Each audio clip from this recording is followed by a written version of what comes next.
Hey guys, எல்லாருக்கும் வணக்கம். இப்போ போன வீடியோவில் பார்த்தீங்கன்னா நம்ம ஒரு பேசிக்கான ஒரு ஃபங்க்ஷன் எப்படி எழுதுறது அப்படின்னு பற்றி பார்த்தோம். இப்போது அதையே அப்படியே கொஞ்சம் எக்ஸ்டெண்ட் பண்ணி அதோட அட்வான்ஸ் கான்செப்ட்ஸ் பற்றி இந்த வீடியோவில் பார்க்கலாம். இப்போது ஒரு ஃபங்க்ஷனுக்கு போன வீடியோவில் பார்த்தீங்கன்னா நம்ம அந்த ஃபங்க்ஷனை கால் பண்ணோம், அந்த ஃபங்க்ஷனை கம்ப்யூட்டர் எக்ஸிக்யூட் பண்ணிச்சு. இப்போது ஒருவேளை அந்த ஃபங்க்ஷனை பண்ணுறதுக்கு கம்ப்யூட்டருக்கு சில வேல்யூஸ்லாம் தேவைப்படுது அப்படின்னு வச்சுக்கோங்க. அதை நம்ம எப்படி அந்த கம்ப்யூட்டருக்கு கொடுக்குறது அப்படிங்கிறத பற்றி இந்த வீடியோவில் பார்க்கலாம். உதாரணத்துக்கு பார்த்தீங்கன்னா ஒரு ஃபங்க்ஷன் எழுதுறீங்க. அந்த ஃபங்க்ஷன் நான் கொடுக்குற நம்பரை பிரிண்ட் பண்ணு அப்படின்னு நீங்கள் கம்ப்யூட்டருக்கு சொல்லணும். அந்த மாதிரி ஒரு ஃபங்க்ஷன் எழுதணும் அப்படின்னு நினச்சோன்னா நம்ம என்ன வேல்யூயை பிரிண்ட் பண்ணணும் அப்படிங்கிறது தெரிஞ்சால் தான் கம்ப்யூட்டர் அந்த ஃபங்க்ஷனை எக்ஸிக்யூட் பண்ணும்போது அந்த நம்பரை கரெக்டாக பிரிண்ட் பண்ணும் இல்லையா? அதனால் அதை எப்படி எழுதுறது ஃபங்க்ஷன்ஸ் யூஸ் பண்ணி அப்படிங்கிறத இந்த வீடியோவில் பார்க்கலாம். அதுக்கு ஃபஸ்ட்டு நம்ம ஒரு நம்பரை பிரிண்ட் பண்ணுறதுக்கு ஒரு ஃபங்க்ஷன் வேணும். இப்போது போன வீடியோவில் நம்ம பார்த்த மாதிரி அந்த ஃபங்க்ஷனை எழுதலாம். நம்ம வெறும் பிரிண்ட் மட்டும் தான் பண்ண போகிறோங்கிறதுனால எந்த ரிட்டர்ன் வேல்யூவும் நம்மளுக்கு தேவையில்லை. அதனால் வாய்ட் கொடுத்துக்கிறோம். அடுத்து பிரிண்ட் திஸ் நம்பர் அப்படின்னு நான் ஒரு ஃபங்க்ஷன் எழுதுகிறேன். அப்புறம் போன வீடியோவில் பார்த்த மாதிரி parentheses போட்டு கர்லி பிரேசஸ் போட்டுக்கிறேன்.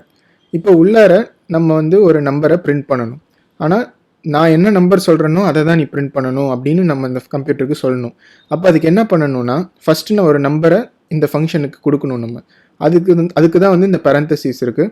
நம்ம இந்த ஃபங்க்ஷனுக்கு ஏதாவது ஒரு வேல்யூவை கொடுக்கணும் அப்படின்னு நினச்சோன்னா அதை இந்த parenthesesக்குள்ளே போட்டுக்கலாம். நம்ம இப்போ நம்ம ஒரு நம்பரை கொடுக்கணும் அப்படின்னு நினைக்கிறோம் இல்லையா? அதனால் இங்கே நம்ம ஃபஸ்ட்டு என்ன வேல்யூ கொடுக்க போகிறோம், என்ன டைப் ஆஃப் வேல்யூ கொடுக்கணும் அப்படிங்கிறத எழுதணும்.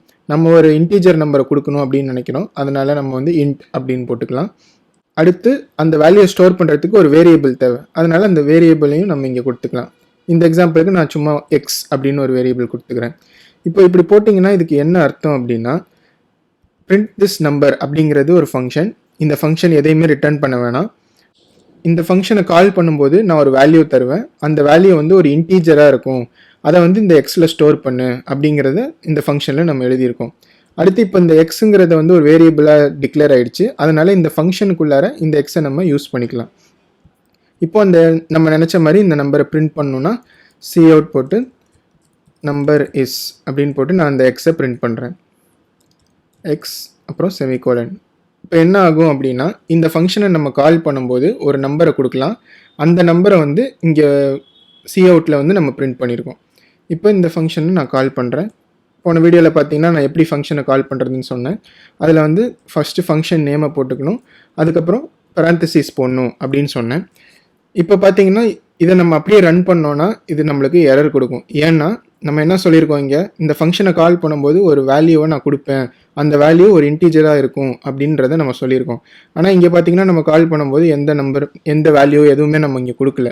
அதனால் இப்போ நான் அப்படியே இதை ரன் பண்ணேன் அப்படின்னா நம்மளுக்கு எரர் வரும். இப்போ பார்த்தீங்கன்னா இங்கே எரர் வருது. Too few arguments to function அப்படின்னு சொல்லுது. அப்படின்னா என்ன அர்த்தம், இந்த ஃபங்க்ஷனுக்கு இந்த வேல்யூஸ் எல்லாம் ஆர்குமெண்ட்ஸ்னு சொல்லுவாங்க. அதனால் இப்போ இந்த ஃபங்க்ஷன் பார்த்தீங்கன்னா ஒரு ஆர்குமெண்ட்டை எக்ஸ்பெக்ட் பண்ணுது.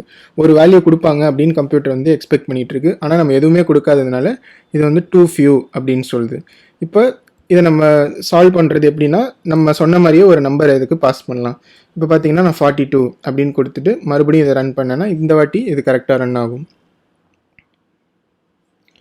பார்த்தீங்கன்னா நம்பர் இஸ் 42 அப்படின்னு வருது. இப்போ இந்த வீடியோவில் பார்த்தீங்கன்னா நம்ம ஒரு ஃபங்க்ஷன் எழுதியிருக்கோம். அந்த ஃபங்க்ஷனுக்கு எப்படி வேல்யூவை பாஸ் பண்ணுறது அப்படிங்கிறத பற்றி பார்த்தோம். இந்த வீடியோவில் நான் சொல்ல வந்தது அவ்வளோதான். நீங்களும் இதை ட்ரை பண்ணி பாருங்கள், ப்ராக்டிஸ் பண்ணி பாருங்கள். வேறு ஏதாவது ஃபங்க்ஷன் எழுதி பாருங்கள். வேறு ஏதாவது ஒரு பிரிண்ட் பண்ணுறதுக்கு பதிலாக ஸ்கொயர் பண்ணுற மாதிரி இல்லை மல்டிப்ளை பண்ணுற மாதிரி ஏதாவது ஒரு ஃபங்க்ஷன் எழுதி அந்த இதை நீங்கள் பிரிண்ட் பண்ணி பாருங்கள். நீங்கள் கொடுக்குற வேல்யூவுக்கு கரெக்டாக நீங்கள் எக்ஸ்பெக்ட் பண்ணுற வேல்யூ வருதா அப்படின்னு நீங்கள் ட்ரை பண்ணி பாருங்கள். ஏதாவது சந்தேகம் இருந்தால் எப்பொழுதும் போல் கமெண்ட்டில் கேளுங்க, நான் உங்களுக்கு ஆன்சர் பண்ணுறேன். இந்த வீடியோ பிடிச்சிருந்தா கண்டிப்பாக லைக் பண்ணுங்கள், சேனலுக்கு சப்ஸ்கிரைப் பண்ணுங்கள். நான் மேலும் கண்டென்ட் பண்ணுறதுக்கு ரொம்பவே எனக்கு யூஸ்ஃபுல்லாக இருக்கும். நெக்ஸ்ட் வீடியோவில் பார்த்தீங்கன்னா நான் ஃபங்க்ஷன்ஸில் இப்போ நம்ம ஒரே ஒரு வேல்யூ தான் யூஸ் பண்ணியிருக்கோம்.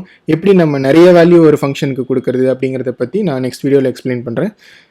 தட்ஸ் ஆல் இந்த வீடியோக்கு. நெக்ஸ்ட் வீடியோவில் பார்க்கலாம். பை.